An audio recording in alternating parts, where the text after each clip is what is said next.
మనకి ఇలాగుంటే సరిపోద్ది అన్నమాట. ఓకేనా, మీరు ఒకసారి తప్పకుండా ట్రై చేయండి. మీకు ఎలా వచ్చిందో కామెంట్ సెక్షన్లో కామెంట్ పెట్టేయండి. వేరే గిన్నెలకు మార్చుకుందామండి.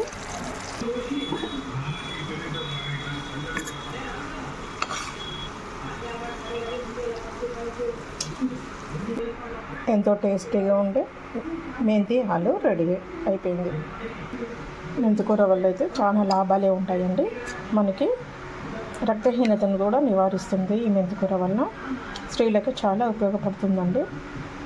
పిల్లలకి ఏ విధంగా వాళ్ళ ఆరోగ్యం మనం చూసుకోవాలి కదా, అందుకే వాళ్ళు కూడా మనం మెంతికూర ఇలాగా ఫ్రైడ్ రైస్ అయినా ఇలాగ చేసి పెట్టుకోవచ్చు.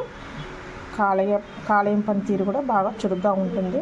మన జీర్ణాశయం కూడా చాలా మెరుగుపడుతుంది అన్నమాట. ఓకేనా, సరేనండి. ఇప్పుడు మనం వీడియోలోకి వెళ్ళిపోదాం. అండి నమస్తే. ఈరోజు మీకు మెంతి ఆలు మసాలా చూపించబోతున్నాను. దానికి కావాల్సినవి టమాటా, పచ్చిమిరపకాయలు, ఉల్లిపాయ, మెంతి ఆకులు, ఆలు కట్ చేసుకొని కొంచెం నీళ్ళలో కొంచెం పసుపు, ఉప్పు వేసుకొని పెట్టుకుంటే ఇవి కట్ చేసుకున్న ఆలు ముక్కలు నల్లబడుకోకుండా ఉంటాయి అన్నమాట. ఇవి పక్కన పెట్టేసుకుందామండి. వెలిగించుకున్నాం కదా, స్టవ్ అయితే వెలిగించుకున్నాం కదా, పాన్ వేడెక్కిందండి. ఇందులో నేను కూరకి సరిపడా ఆయిల్ అయితే వేసుకుంటున్నాను.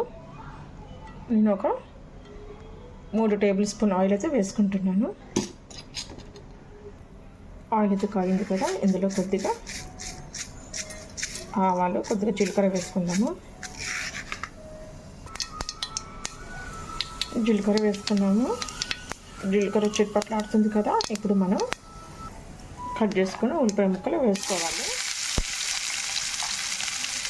మీడియం సైజు 2 ఉల్లిపాయలు అయితే సరిపోతాయండి. ఒకటి అంతా కలుపుకోవాలి ఇలాగా.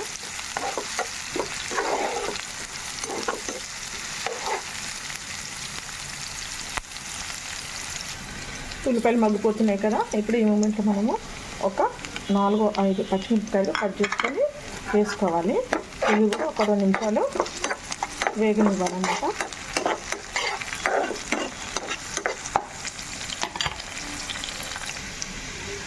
ఉల్లిపాయ ముక్కలు రంగు మారాయి కదా, ఈ టైంలోనే మనము బంగాళదుంపలు వేసుకుందాం. ఇందులో నేను బంగాళదుంపలు మీడియం సైజు ఒక 3 తీసుకున్నానండి.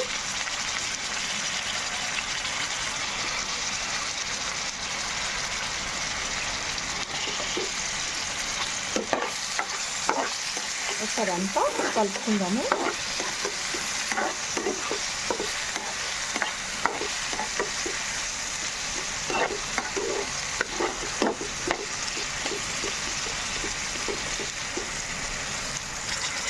చూస్తారు కదా, బంగాళదుంప అనేది ఎక్కడ కూడా నల్లపడలేదు కదా, అందుకే మనము బంగాళదుంపలు కట్ చేసుకున్నప్పుడు నీళ్ళల్లో కొద్దిగా ఉప్పు, కొద్దిగా పసుపు వేసుకొని కట్ చేసినప్పుడు అందులో వేసామనుకుంటే అవి నలిపెట్టుకోకుండా ఉంటాయి అన్నమాట. మనం వండుకునేటప్పుడు ఫ్రెష్గా ఇలాగే ఉంటాయి. ఇలా ఉంచి 2 నిమిషాలు అయింది కదా, ఇప్పుడు మనం ఇందులో కొద్దిగా సాల్ట్ వేసుకుందాము. ఎందుకంటే ముక్క త్వరగా మెత్తబడటానికి. ఓకేనా, ఇదంతా కలిసేలాగా కలుపుకొని మరో 2 నిమిషాలు మూత పెట్టి మగ్గనిచ్చేద్దాం. చూద్దామండి. ముక్క కూడా ఇప్పుడు మెత్తబడిపోతుంది కదా, ఇప్పుడు మనం ఫ్రెష్గా నూరుకున్న అల్లం వెల్లుల్లి పేస్ట్ 1 స్పూన్ వేసుకుందామండి.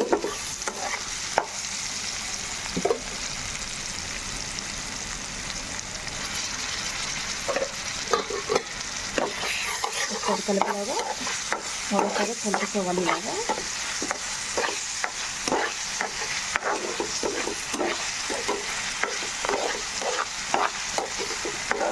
అల్లం పచ్చి వాసన పోయేదాకా ఫ్రై చేసుకోవాలి, ముక్కకి బాగా పట్టేదాకా.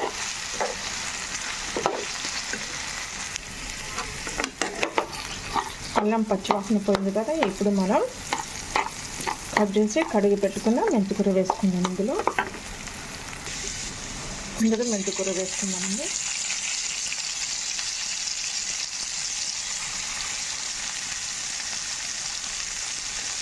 ఒకసారంతా కలుపుకుందాము.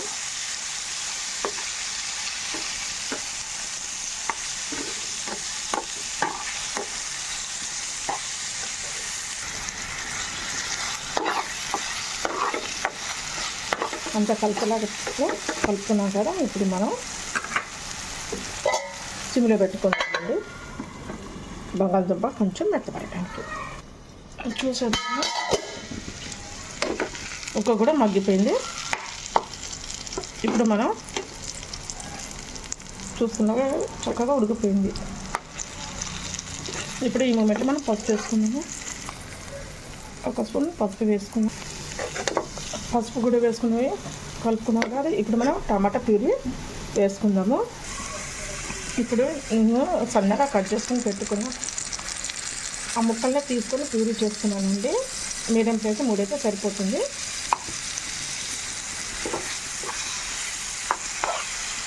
సన్నగా తరిగిన టమాటా ముక్కలు వేసుకుంటే అంత టేస్ట్కి రాదనమాట. ఇలాగ వేసుకుంటేనే బాగుంటుంది. ఇప్పుడు మనము సరిపడా కారం, ఉప్పు వేసుకుందాము. కారం ఒక స్పూన్నర వేసుకుంటున్నాను, ఎందుకంటే నేను పచ్చిమిరపకాయలు వేసుకున్నాను కదా, అందుకే.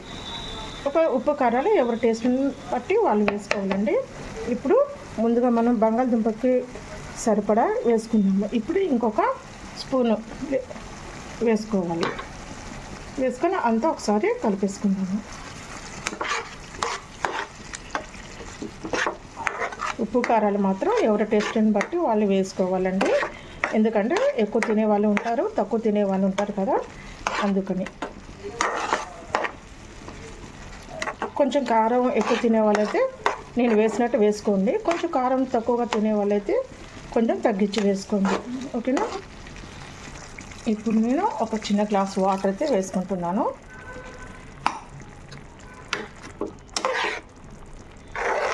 ఒక 2 నిమిషాలు ఉడికించేద్దాం.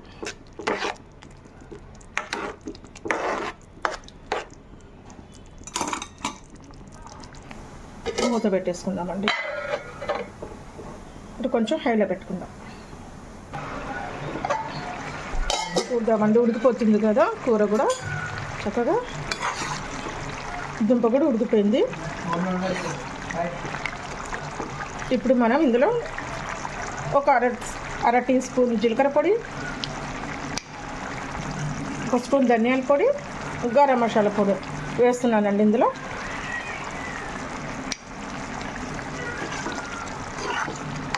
చాలా టేస్ట్గా ఉంటుంది. ఒకసారి మీరు తప్పకుండా ట్రై చేయండి. మనం మసాలా కొంచెం ఉడికేదాకా ఒక 2 నిమిషాలు మూత పెట్టి ఉడికిచ్చేసుకుందాము. చాలా బాగుంటుంది, చాలా టేస్ట్ ఉంటుందండి. మొదటిసారి నా వీడియో చూసినట్లయితే లైక్ చేయండి, నా ఛానల్ని సబ్స్క్రైబ్ చేసుకోండి. చూసిద్దామండి. ఇప్పుడు మనం కొత్తిమీర వేసుకుందాము. మనం చివరిగా కొత్తిమీర చల్లుకుందామండి. ఒకసారి కలిపేసుకుందాము. కూర అయితే అయిపోయింది. ఈ వీడియో కనుక మీకు నచ్చితే లైక్ చేయండి, షేర్ చేయండి, సబ్స్క్రైబ్ చేసుకోండి నా ఛానల్. మరొక మంచి వీడియోకి అయితే నేను ముందుకు వస్తాను, ఓకేనా.